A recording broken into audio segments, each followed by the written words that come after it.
Diterjang ombak dan angin kencang, sejumlah pondok di pantai Kura-Kura Bengkayang roboh. Edarkan sabu, 2 pria diringkus Polsek Banjarmasin Tengah.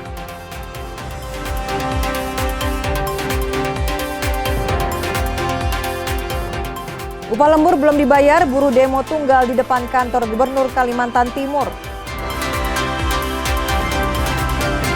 Hubungan dan harmonisasi jadi sorotan publik, Wakil Gubernur Kalbar akui belum bertemu gubernur.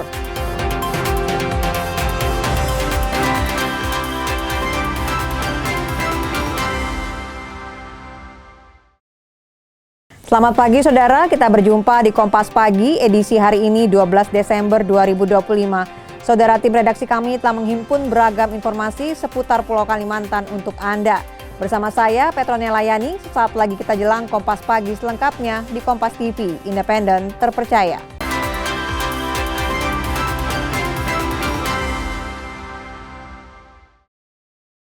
Kita menuju informasi pertama, saudara.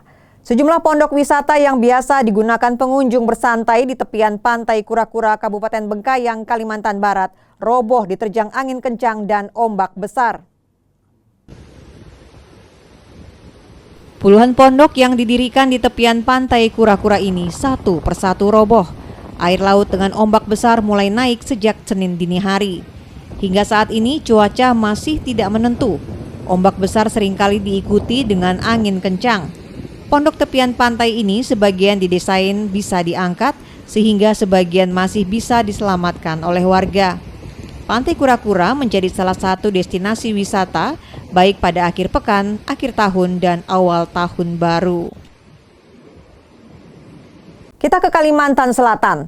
Polsek Banjarmasin Tengah meringkus 2 pengedar narkotika jenis sabu. Seorang diantaranya adalah residivis kasus yang sama dan pernah dipenjara 3 tahun. Pernah mendekam di penjara selama 3 tahun, rupanya masih belum membuat jera pria berinisial MY, warga Kelurahan Pasar Lama, Banjarmasin, Kalimantan Selatan ini. MY bahkan melibatkan orang lain, seorang remaja berinisial MF, terjerumus dalam peredaran narkoba. Tergiur keuntungan penjualan dan tidak ada pekerjaan tetap, jadi alasan pelaku. Kenapa kada jera? Nyaman uang sabu, Pak. Apa yang nyamannya? Duitnya kah? Duitnya, Pak. Oh, berapa keuntungan? Dalam kantong 2 juta sah. Satu kantong tuh berapa gramnya? 5 gram. Sebelumnya, MF lebih dulu ditangkap dengan barang bukti sekitar 5 gram sabu di kawasan Taman Kamboja, Banjarmasin dan mengaku mengambil narkoba dari MY. Dari tangan MY yang ditangkap di sekitar rumahnya, kawasan Pasar Lama, polisi temukan sekitar 70 gram sabu dalam 14 paket di bawah jok sepeda motor tersangka. Jadi untuk pelaku pertama kami mendapati di Taman Kamboja. Barangnya disembunyikan di mana? Di badannya. Oh, di Nah, lalu untuk yang pelaku kedua, untuk barangnya di dalam motor. jok lah. Ya. Mereka ini residivis atau bagaimana? Untuk yang pelaku kedua yang di TKP Pasar Lama merupakan residivis dengan perkara yang sama, yaitu narkotika jenis sabu. MY dan MF kini masih dalam pemeriksaan Polsek Banjarmasin Tengah dan terancam hukuman di atas 5 tahun penjara. Abrar Effendi, Kompas TV, Banjarmasin, Kalimantan Selatan. Sorotan selanjutnya, seorang buruh datang jauh dari Kabupaten Berau berdemo sendiri di depan kantor Gubernur Kalimantan Timur. Ia menuntut upah lembur belum dibayar perusahaan tempatnya bekerja sekitar 100 juta rupiah. Erbet tiba-tiba berdemonstrasi sendiri di depan kantor Gubernur Kaltim di Samarinda. Buruh ini menuntut upah lembur yang belum dibayar perusahaan Lantana Multimineral atau PT LMM tempat ia bekerja. Kabarnya perusahaan tersebut telah tutup pada Mei 2025 lalu. Berbekal pengeras suara dan selembar spanduk tuntutan, dalam orasinya Erbet mengaku telah mengadu ke Dinas Tenaga Kerja Provinsi namun tidak menemukan hasil. Justru dirinya direkomendasikan melapor ke polisi menempuh jalur pidana. Selain dirinya, masih banyak rekan Erbet yang juga tidak dibayar upah lemburnya. Mereka tak ikut berdemo ke kantor gubernur karena terkendala biaya, karena untuk jarak dari Berau ke Samarinda Jika menggunakan jalur darat memakan waktu 12 jam perjalanan. Herbert berharap ia dan rekannya mendapatkan perhatian gubernur untuk mendapat hak yang selama ini diperjuangkan. Kedatangan saya awalnya dari 10 orang, tapi karena terkendala biaya, yang dari 10 orang itu 9 orang ini tidak mendapatkan biaya tambahan seperti biaya hidup, sehingga saya mewakili dan teman-teman agar apa menjadi permasalahan yang sudah lama kami laporkan dapat mendapat atensi dari gubernur. Hak-hak kami terkait dari hak normatif yaitu upah lembur yang tidak dibayarkan. Kalau Bapak sendiri udah berapa lama kerja di sana? Saya lebih kurang 5 tahun. Udah 5 tahun. Saat ini nggak beroperasi berarti ya? Udah nggak beroperasi? Sudah bulan 5 kemarin tidak operasi. Berarti sudah berjalan lebih kurang 6 bulan. Bapak sendiri lemburnya masih ada yang belum dibayar? Betul. Kita beralih ke informasi soal jelang Natal dan Tahun Baru. Sejumlah komoditas di pasar tradisional Kota Balikpapan, Kalimantan Timur alami kenaikan, seperti harga bawang dan cabai yang mulai naik sejak 2 pekan terakhir. Jelang Natal dan Tahun Baru, sejumlah komoditas di pasar tradisional Balikpapan naik termasuk di pasar Kelandasan. Harga bawang naik yang awalnya dijual pedagang seharga Rp45.000 per kilogramnya, kini mencapai Rp60.000. Harga cabai lokal Balikpapan juga naik dari Rp40.000 per kilogramnya, kini mencapai Rp100.000 per kilogramnya. Kenaikan ini sudah dirasakan pedagang sejak 2 pekan terakhir. Ini mau Natalan, bawang langsung naiknya banyak. Dari 45 langsung ke 50. Kita jual sekarang 60. Bawang merah, bawang putih dulu. Bawang merah, kalau bawang putih tetap aja. 2 mingguan ini. Selain bawang merah, bawang lombok, Lombok juga mahal ini. berapa sekarang Bu cabai ini? Ini dari 40 sekarang jadi ke 80. Iya, malah kita jual 100. Kita beli udah 80. Ini sekarang berapa berarti? 100. Sekilo. Iya. Ini sejak kapan lombok Bu? Ya, Lombok sejak kapan kenaikan? sama-sama bawang. 2 minggu. Iya, yang lalu. selama banjir. Kenaikan harga ini biasa terjadi jelang akhir tahun, terlebih saat menjelang puasa dan lebaran. Bawang ada kenaikan sih. Kenaikan dong ya? Dari harga berapa ke harga berapa? Dari harga 38 itu kita ambil bersih ya Mas. 38 sekarang hampir 50 masuk 50-an. 50-an ya? Ini barang dari Jawa? Barang Surabaya. Surabaya ya? Apa alasannya naik Bu? Mungkin ada hari raya kan. Ini dekat Natal itu ya? Tahun baru pasti naik itu Mas. Sampai bulan 3 itu lebaran itu pasti naik semua terus sudah. Dari bulan 12 sampai bulan 3 itu pasti naik terus. Naik pasti. Ya pasti. Karena dekat kan puasa lebaran. Sementara kenaikan harga di pasaran masih dapat dimaklumi oleh pembeli karena dikirim dari luar daerah, serta melihat dari biaya transportnya dan kondisi cuaca dari daerah penghasil. Balikpapan yang panas, kalau naik wajar kan transportnya. Wajar ya Bu ya? Iklim juga ya. Tapi ada sebagai ibu rumah tangga ada keluhan atau apa nggak bilangan? Ya kita terus terang aja Mas, kita mampu kita beli, nggak mampu ya kita jangan maksakan diri. Betul. Kita harus pintar-pintar ngatur keuangan. Jadi walaupun mahal tetap ibu cari ya? Tapi sesuai dengan yang kita butuhkan. Jangan.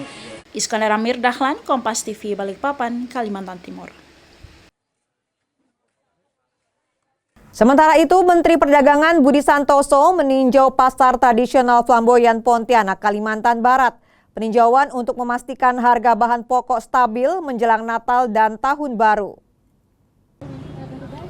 Mendak Budi Santoso menyebut secara umum harga barang kebutuhan pokok di pasar Flamboyan dalam kondisi baik, seperti beras SPHP tercatat normal di bawah harga eceran tertinggi.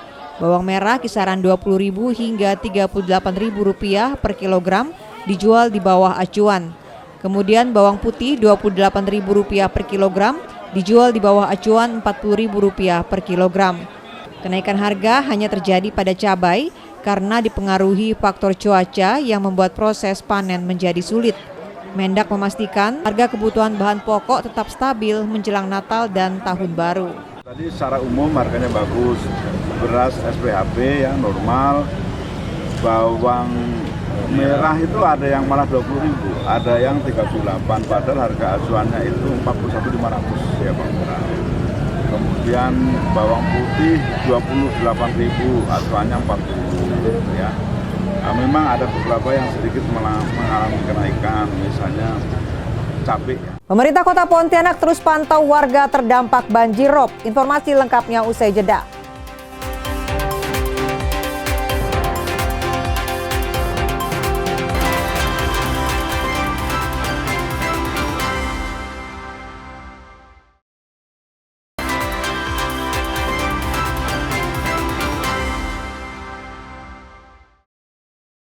Saudara, Anda kembali bersama kami di Kompas Pagi. Menggunakan pesawat angkut CN-295 milik TNI Angkatan Udara, Base Ops Lanut Domber Balikpapan salurkan bantuan bagi masyarakat terdampak bencana banjir bandang di Aceh dan Sumatera. Menggunakan pesawat angkut CN-295 milik TNI Angkatan Udara, Lanut Domber Balikpapan menyalurkan bantuan bagi masyarakat terdampak banjir bandang di 3 provinsi yakni Aceh, Sumatera Utara, dan Sumatera Barat. Bantuan yang disalurkan berupa bahan makanan, susu bayi, baju layak pakai, serta obat-obatan. Bantuan ini merupakan sumbangsi dari masyarakat Kota Balikpapan dan para personil Lanut Domber Balikpapan. Bantuan ini akan dikumpulkan secara terpusat di posko Bandara Halim Perdana Kusuma dan nanti bantuan ini akan didistribusikan oleh Mabes TNI untuk langsung diberikan ke para korban bencana di Sumatera. Ini kita rencananya akan mengirimkan bantuan kepada saudara-saudara kita yang terdampak bencana di Sumatera maupun di Aceh. Ini adalah hasil dari sumbangsi kita dari warga Lanut Domber dan masyarakat sekitar.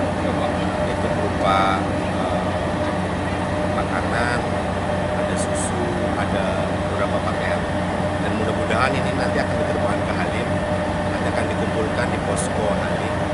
Selanjutnya nanti akan didistribusikan ke wilayah Sumatera maupun Aceh. Nanti tergantung dari posko Halim yang akan menentukan asesmen terhadap kebutuhan bahan makanan ini di lapangan nantinya.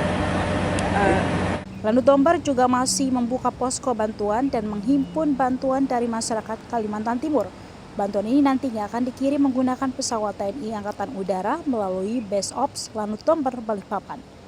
Iskandar Amir Dahlan, Kompas TV, Balikpapan, Kalimantan Timur.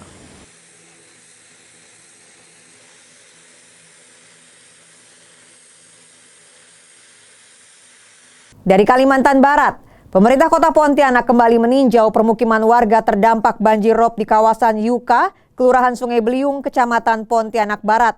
Selain bantuan, fokus pemantauan untuk mitigasi, mengantisipasi, dan menjaga keselamatan warga.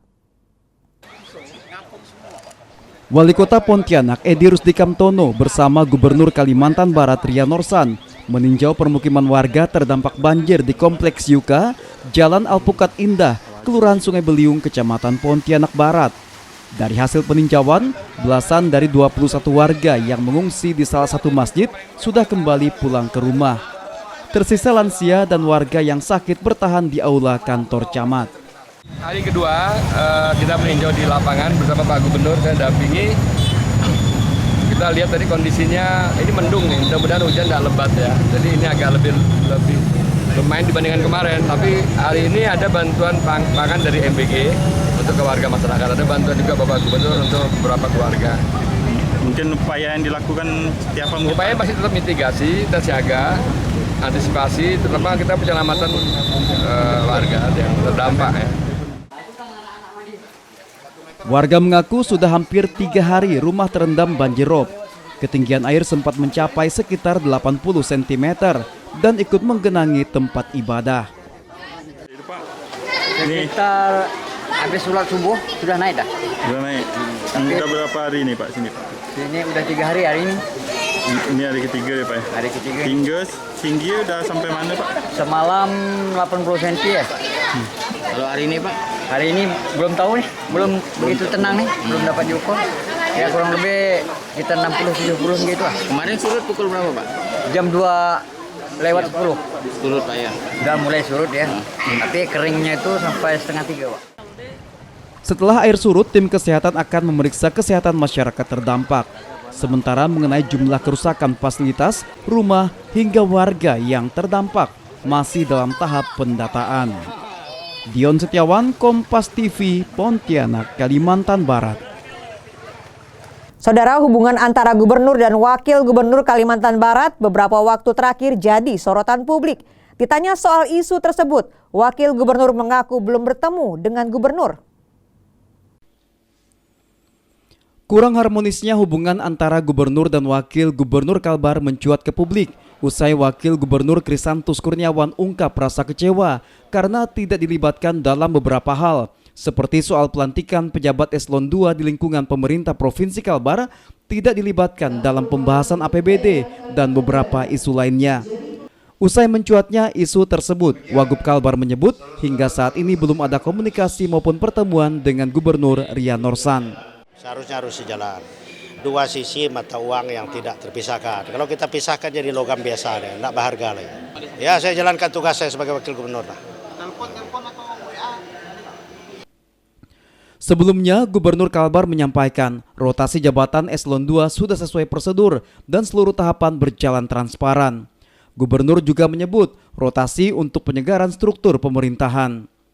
Untuk penyegaran di lingkungan pegawai tinggi Pratama, ya, nah jadi istilahnya tidak selama di situ terus, di tempat yang baru.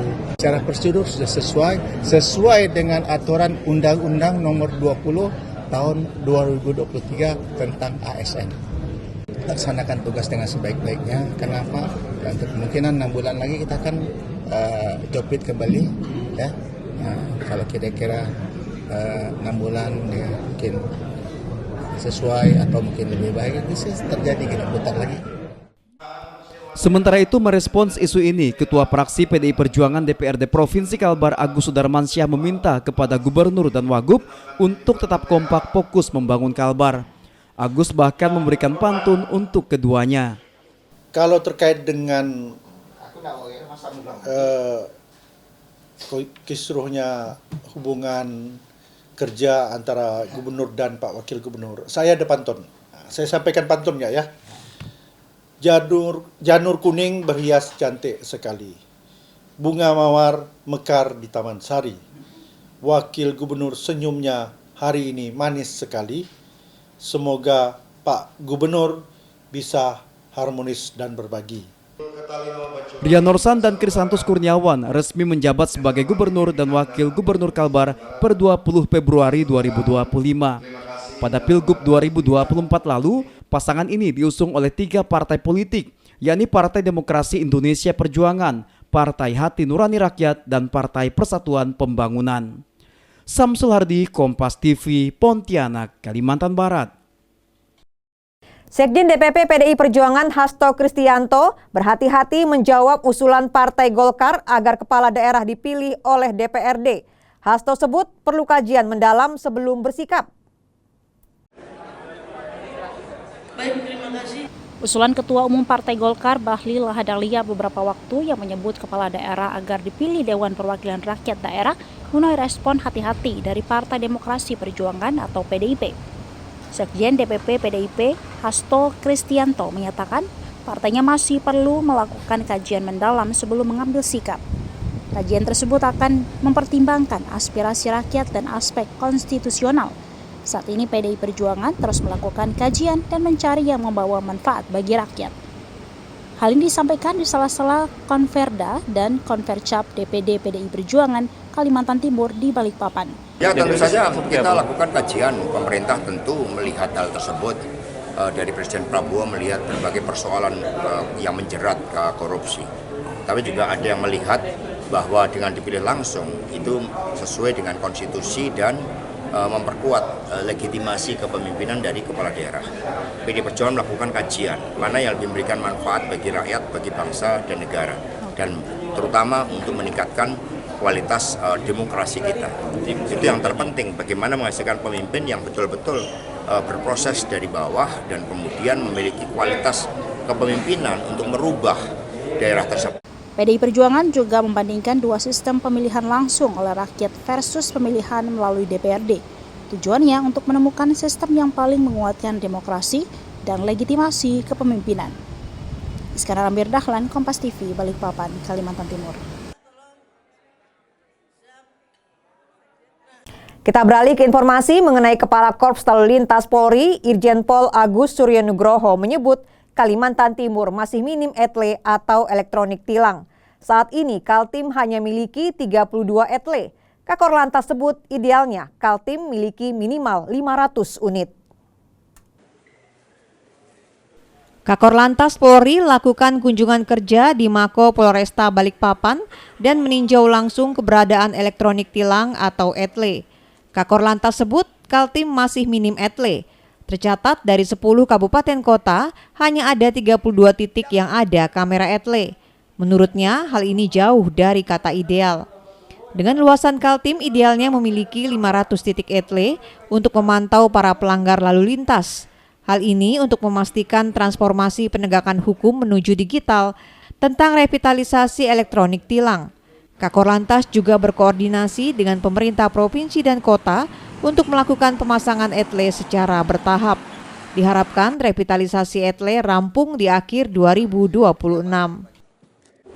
Kami Kakor Lantas Polri memastikan bahwa transformasi penegakan hukum menuju digital, transformasi digital tentang penegakan hukum etle ini akan kami revitalisasi. Di Polda Kalimantan Timur yang luas ini hanya ada 32 etle. Jadi saya minta nanti dari provinsi dan kota kalau bisa direvitalisasi minimal ada 500 etle. Sehingga pada saat nanti rekan-rekan kita yang kurang tertib ini bisa tercapture oleh kamera etle. Saudara, usai jeda kami akan hadir dengan informasi lainnya untuk Anda. Di antaranya, DPRD Kalimantan Selatan sosialisasikan Perda Perlindungan Anak. Tetaplah bersama kami di Kompas Pagi.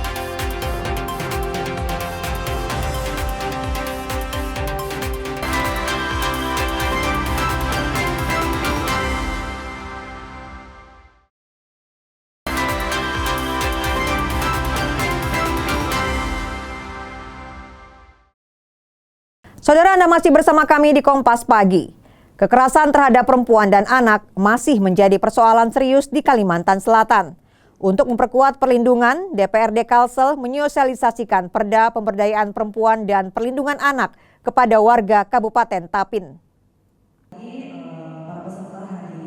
Angka kekerasan terhadap perempuan dan anak di Kalimantan Selatan masih menunjukkan tren mengkhawatirkan. Tak sedikit kasus dilakukan oleh orang terdekat. Namun korban sering tak berani melapor. Di tengah situasi ini, Wakil Ketua DPRD Kalsel, Desi Oktaviasari, menggelar sosialisasi peraturan daerah atau Perda nomor 11 tahun 2018 tentang pemberdayaan perempuan dan perlindungan anak di gedung TPPKK Tapin. Dalam kegiatan ini, Desi menegaskan pentingnya perda ini sebagai payung perlindungan bagi kelompok rentan. Ya, ini sangat penting sekali perda ini karena ini untuk mencegah dan mengatasi kekerasan, apalagi kekerasan ini ditimbulkan dari orang-orang sekitar kita, bukan dari orang jauh. Dan selain untuk mencegah kekerasan, ini juga untuk mendukung upaya pemberdayaan perempuan. Melalui sosialisasi ini, DPRD berharap masyarakat Kabupaten Tapin mampu memaksimalkan peran perda dalam menangkal kekerasan. Arpawi, Kompas TV, Kabupaten Tapin, Kalimantan Selatan. Informasi selanjutnya, inovasi olahan ikan papuyu terus dikembangkan mahasiswa Universitas Lambung Mangkurat untuk menguatkan perekonomian desa Karangintan, Kabupaten Banjar. Pengenalan produk samu papuyu dengan 3 pilihan rasa ini bahkan mendapat dukungan pemerintah Kabupaten Banjar. Pemerintah Kabupaten Banjar bersama ULM terus mendorong pemanfaatan potensi pangan lokal melalui program pemberdayaan masyarakat desa. Kerjasama tersebut hadir lewat pengenalan inovasi samu ikan papuyu modern oleh mahasiswa ULM dengan 3 pilihan rasa, mulai dari original, ketumbar, dan pedas. Mahasiswa yang datang ke desa Karangintan berasal dari Fakultas Kedokteran dan Ilmu Kesehatan. Mereka ditugaskan memahami cara memberdayakan masyarakat dan melihat kesempatan usaha di sekitar yang tentunya tidak terpaku pada ilmu kesehatan. Jadi ini program mata kuliah kewirausahaan sebenarnya. Jadi konsepnya ini sebenarnya bagian dari visi misi universitas. Jadi mencetak mahasiswa yang mampu berwirausaha, entrepreneur. Nah, jadi tidak hanya mereka itu dicetak sebagai tenaga kesehatan, kesulitan, tetapi mampu juga mencari peluang usaha lain. Salah satunya bermitra dengan masyarakat, menciptakan peluang-peluang usaha. Sementara itu, Dinas Ketahanan Pangan dan Perikanan Kabupaten Banjar mengapresiasi kehadiran 3 varian rasa pada produk samu ikan papuyu yang dinilai mampu menembus pasar luas, sekaligus mengangkat komoditas ikan lokal dan memberi motivasi ke masyarakat. Harapan kami dari Dinas ya mudah-mudahan bukan hanya dari Inlam, mungkin dari fakultas-fakultas lain juga memberikan motivasi dan juga pelatihan kepada masyarakat untuk bisa memberikan pemberdayaan seperti apa yang dilakukan kepada masyarakat untuk meningkatkan perekonomian khususnya di kelompok UMKM. Dalam kuliner khas Banjar, samu dikenal sebagai teknik mengawetkan ikan dengan garam dan beras sangrai yang mampu menghasilkan cita rasa gurih dan asam serta tahan lama. Ikan papuyu pun dipilih karena di Desa Karangintan merupakan komoditas andalan yang tentunya mampu mendorong pemberdayaan ekonomi warga. Arpawi, Kompas TV, Kabupaten Banjar, Kalimantan Selatan. Saudara, program Satria Muda Universitas Lambung Mangkurat memberikan dampak nyata bagi Desa Mandiangin Timur.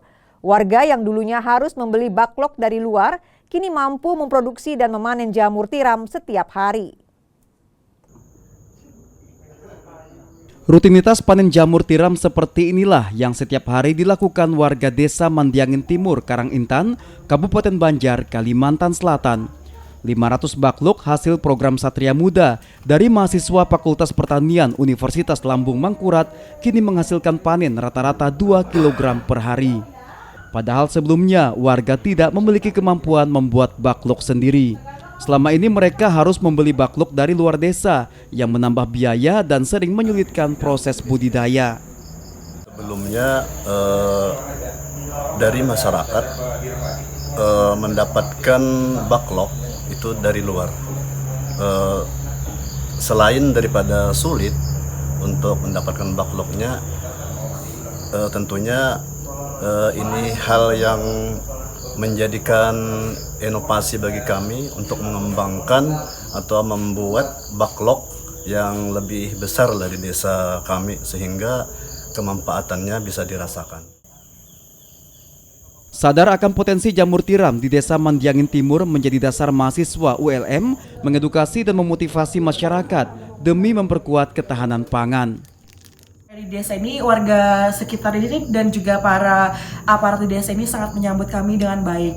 Nah, kenapa kami memfokuskan kepada jamur tiram? Kami juga menelusuri apa aja yang desa butuhkan untuk ketahanan pangan mereka. Jadi di IASLC ULM ini kami mempunyai departemen yang berfokus pada desa binaan yang akan memberlanjutkan dari program PPK Ormawa itu. Melalui program Satria Muda ini tentunya warga tak lagi bergantung pada pasokan dari luar dan bisa membuat media tanam secara mandiri.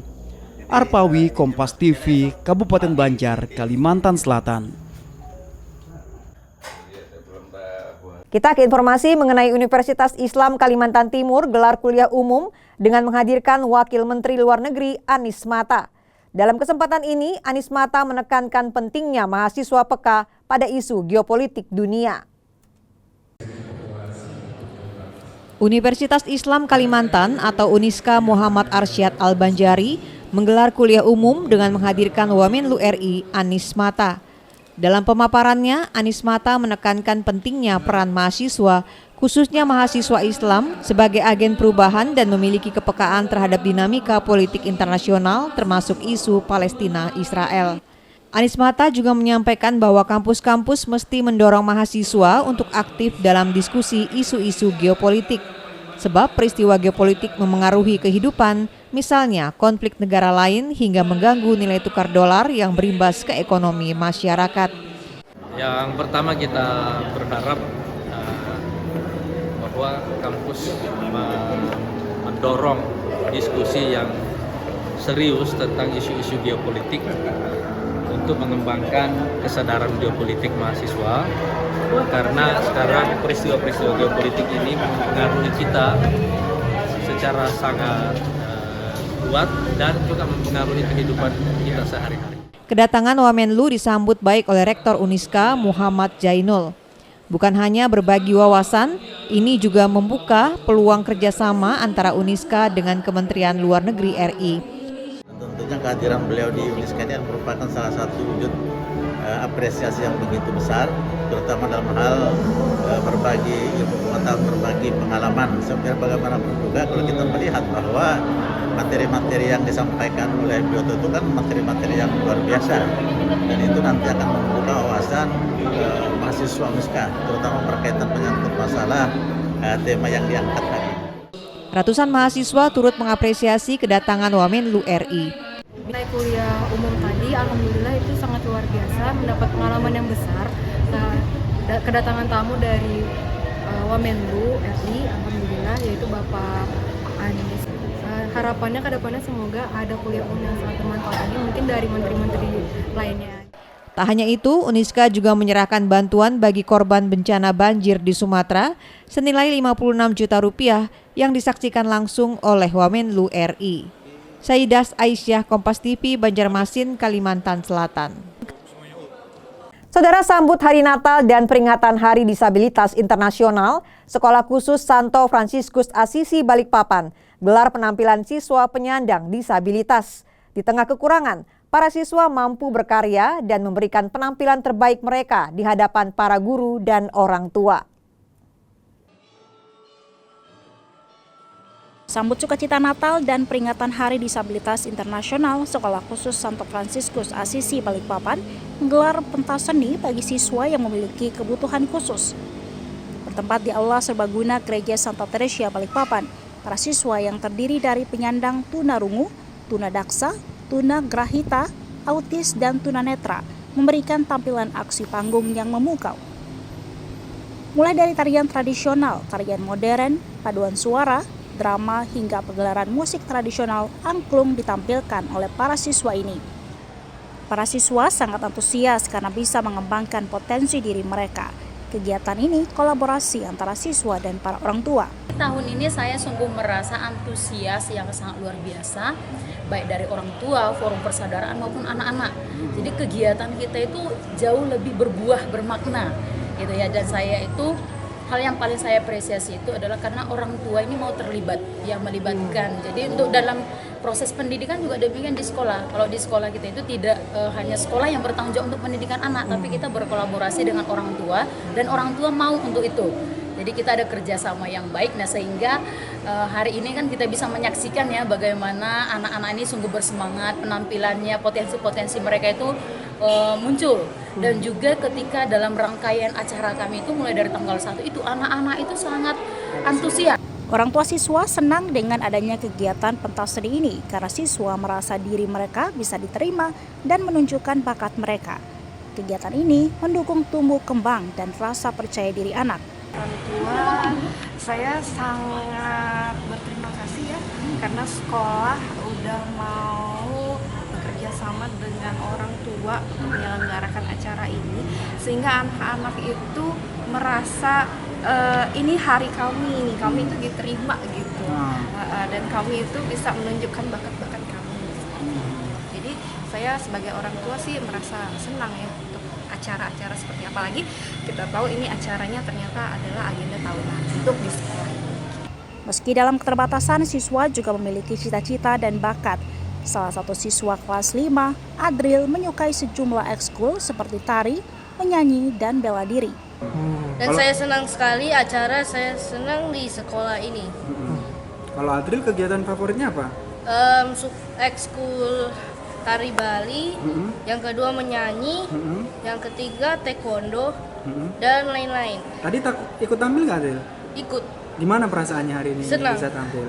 Ya senang. Latihannya kemarin berapa lama? Sebulan. Cita-citanya Adril apa? Jadi polisi. Pemimpin. Jadi pemimpin. Keterbatasan bukan penghalang bagi siswa untuk memiliki bakat dan cita-cita. Perlunya dorongan orang sekitar untuk terus menggali potensi bagi anak-anak istimewa. Iskandar Amir Dahlan, Kompas TV, Balikpapan, Kalimantan Timur. Saudara, gol tunggal antar Persib lolos 16 besar AFC Champions League 2. Informasi selengkapnya usai jeda.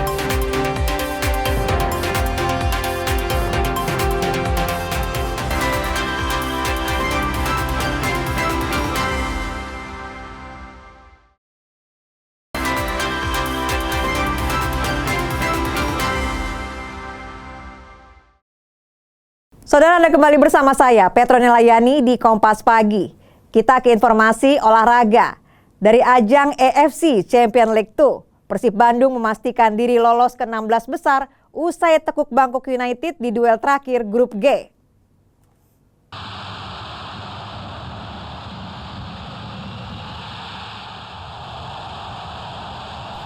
Jalani laga krusial di Gelora Bandung Lautan Api. Persib Bandung mengurung pertahanan Bangkok United di babak pertama. Peluang terbaik hadir di menit keempat lewat titik putih. Sayang, eksekusi William Barros terbaca kiper tim tamu. Serbuan Maung Bandung akhirnya berbuah gol di penghujung babak pertama. Tandukan Ramon Tangke bawa tuan rumah memimpin 1-0. Tidak ada lagi gol yang tercipta hingga akhir laga. Menang 1-0 sudah cukup mengantarkan Persib Bandung lolos ke 16 besar sebagai juara grup G dengan nilai 13 poin. Indonesia rebut 2 medali perak dari cabang olahraga balap sepeda downhill. Randy Sanjaya rebut perak dari kategori putra, sementara di kategori putri direbut Rizka Amelia Agustina. Digelar di Khao Keo Open Zoo, tuan rumah Thailand rebut medali emas perdana pada SEA Games cabang olahraga balap sepeda downhill. Metasit Bonsane finish tercepat dengan catatan waktu 2 menit 37,856 detik. Pembalap Indonesia Randy Sanjaya persembahkan medali perak dengan mencatatkan waktu 2 menit 38,714 detik. Sementara Filipina berhak untuk medali perunggu.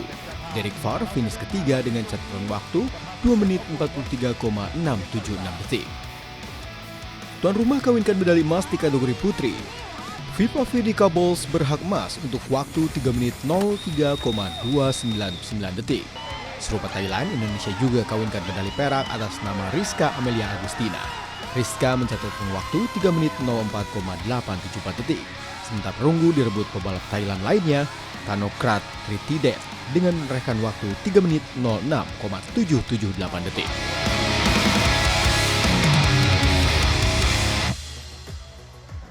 Takluk 0-1 dari Filipina di laga perdana grup C sepak bola SEA Games membuat Garuda Muda wajib menang di laga kedua melawan Myanmar. Analis sepak bola nasional menilai para pemain wajib tampil lebih kreatif. Kekalahan 0-1 dari Filipina membuat laju Indonesia ke babak selanjutnya semakin berat. Menang menjadi harga mati di laga kontra Myanmar 12 Desember. Kemenangan saja dirasa analis sepak bola nasional Sabto Haryo tidak cukup. Kemenangan dengan skor besar wajib diupayakan Cahya Supriyadi dan kawan-kawan. Sabto menilai duel melawan Myanmar Jumat nanti, penggawa Garuda Muda wajib mengembangkan kreativitas guna menjaga asa lolos ke semifinal. Kita menang pun kayaknya belum tentu cukup karena masih menunggu hasil dari grup lain. Ini situasi yang paling gak enak, paling nyebelin ketika kita harus nunggu hasil dari grup lain. Tapi kenapa ini bisa terjadi? Ya karena hasil kita di pertandingan pertama. Di atas kertas tim ini sebetulnya punya kualitas. Pemain yang lebih kreatif sih.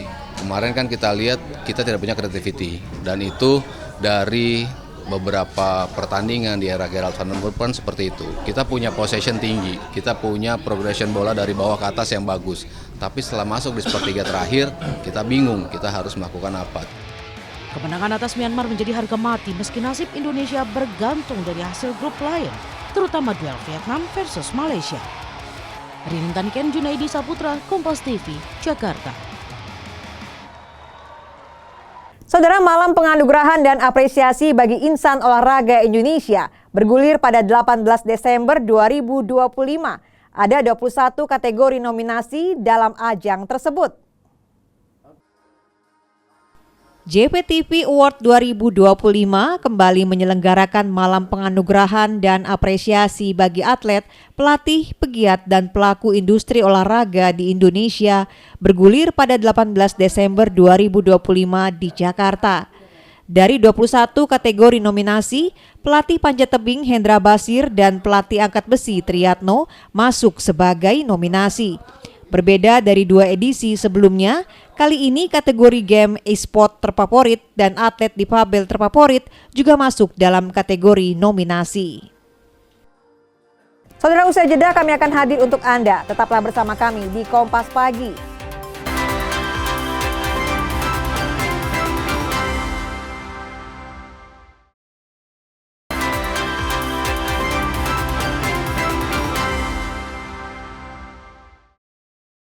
Saudara, terima kasih Anda masih bersama kami di Kompas Pagi.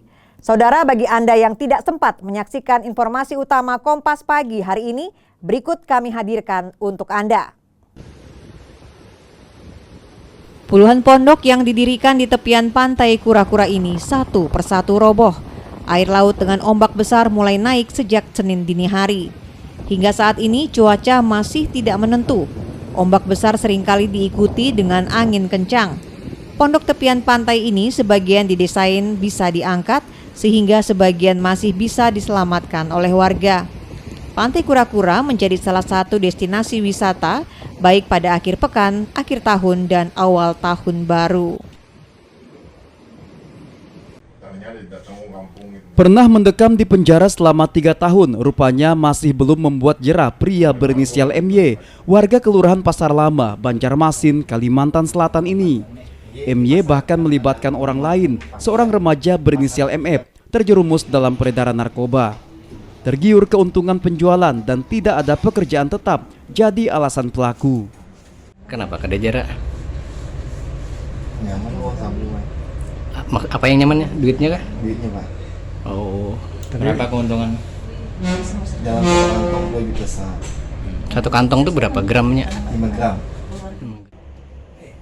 Sebelumnya, MF lebih dulu ditangkap dengan barang bukti sekitar 5 gram sabu di kawasan Taman Kamboja, Banjarmasin dan mengaku mengambil narkoba dari MY.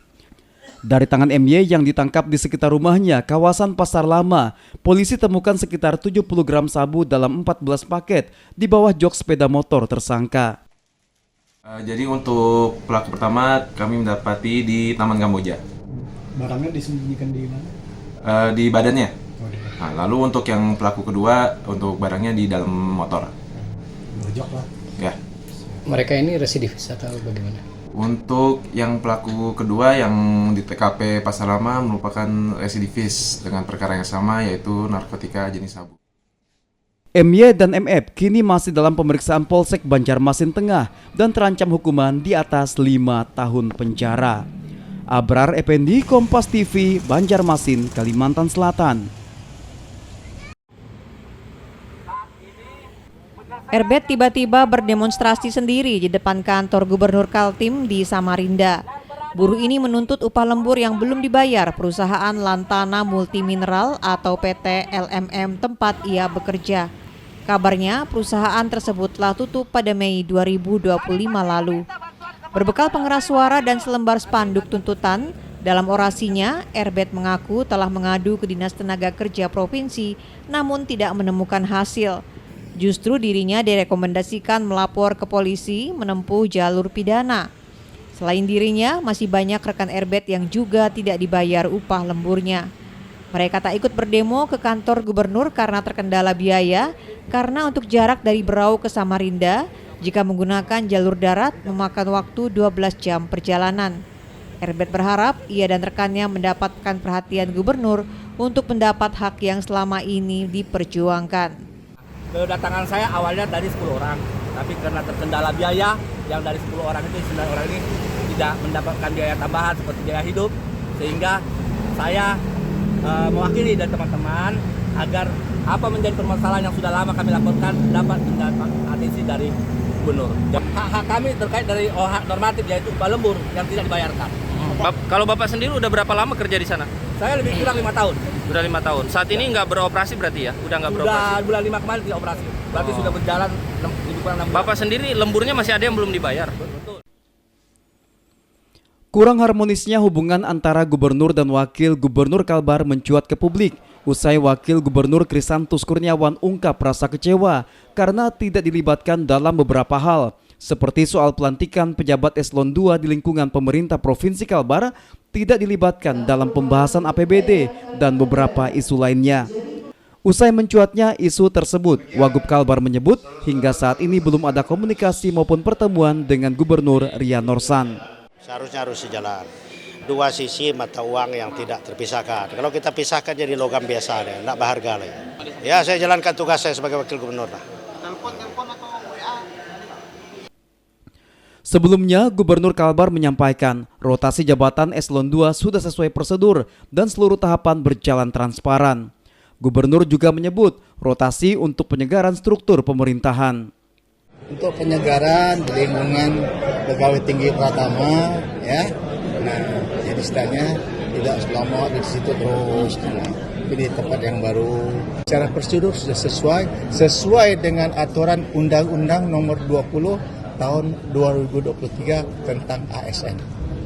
Laksanakan tugas dengan sebaik-baiknya. Kenapa? Untuk kemungkinan 6 bulan lagi kita akan jopit kembali, ya. Nah, kalau kira-kira 6 bulan ya, mungkin sesuai atau mungkin lebih baik, bisa terjadi kita putar lagi. Sementara itu, merespons isu ini, Ketua Praksi PDI Perjuangan DPRD Provinsi Kalbar Agus Sudarmansyah meminta kepada Gubernur dan Wagub untuk tetap kompak fokus membangun Kalbar. Agus bahkan memberikan pantun untuk keduanya. Kalau terkait dengan kisruhnya hubungan kerja antara Gubernur dan Pak Wakil Gubernur, saya ada pantun. Saya sampaikan pantunnya ya. Janur kuning berhias cantik sekali, bunga mawar mekar di Taman Sari. Wakil Gubernur senyumnya hari ini manis sekali. Semoga Pak Gubernur bisa harmonis dan berbagi. Rian Norsan dan Krisantus Kurniawan resmi menjabat sebagai Gubernur dan Wakil Gubernur Kalbar per 20 Februari 2025. Pada Pilgub 2024 lalu, pasangan ini diusung oleh 3 partai politik, yakni Partai Demokrasi Indonesia Perjuangan, Partai Hati Nurani Rakyat, dan Partai Persatuan Pembangunan. Samsul Hardi, Kompas TV, Pontianak, Kalimantan Barat. Dan saudara, informasi tadi mengakhiri Kompas Pagi edisi hari ini. Terima kasih atas kebersamaan Anda. Akhir kata, saya Petronella Yani undur diri. Tetaplah bersama kami dengan sajian menarik lainnya hanya di Kompas TV, independen, terpercaya. Sampai jumpa.